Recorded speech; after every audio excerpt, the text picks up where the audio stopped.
Mesdames, Messieurs, chers amis, au terme de cette longue séquence électorale de mise en place des institutions pour le quinquennat qui vient, le peuple s'est exprimé.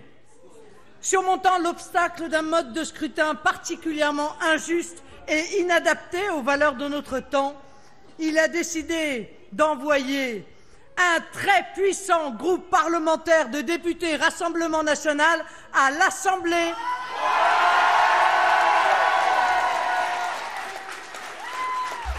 qui devient ainsi un peu plus national. Ce groupe sera de très loin le plus nombreux de l'histoire de notre famille politique. J'adresse toute ma gratitude aux électeurs qui leur ont témoigné leur confiance. Cette confiance nous oblige. Nous avons atteint les 3 objectifs que nous nous étions fixés. Faire d'Emmanuel Macron un président minoritaire de manière à préserver le pays du règne d'un parti unique et d'un président sans contrôle dans l'exercice du pouvoir, avec le risque que nous lui connaissons d'en abuser. Poursuivre la recomposition politique indispensable au ressourcement démocratique et au seuil du 3e millénaire pris en otage par le mondialisme. Assumer le triomphe de l'idée salvatrice de nation.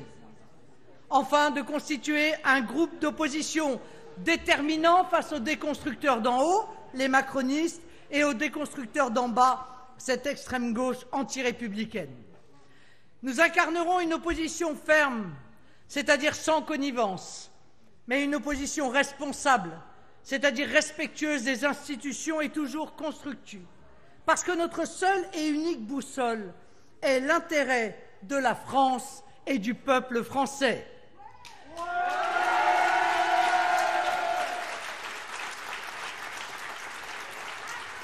Ce nouveau groupe parlementaire national et républicain aura à cœur, dans l'esprit de Rassemblement national que nous portons, d'associer tous les élus et mouvements politiques qui souhaitent avec nous participer au redressement du pays.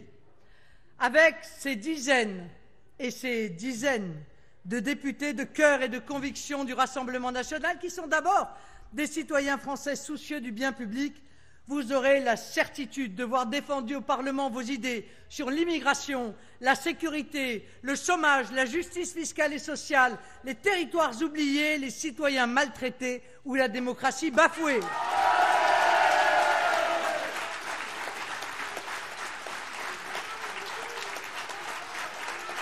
Les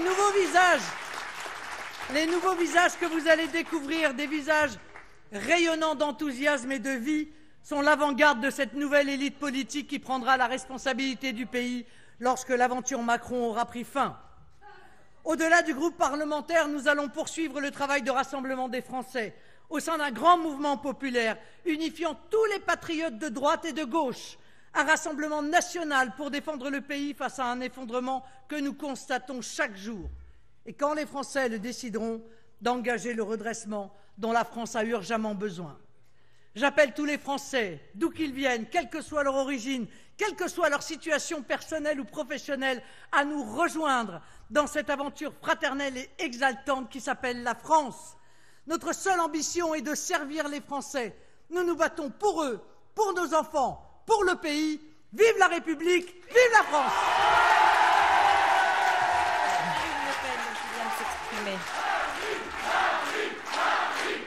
Marine Le Pen qui vient donc de s'exprimer.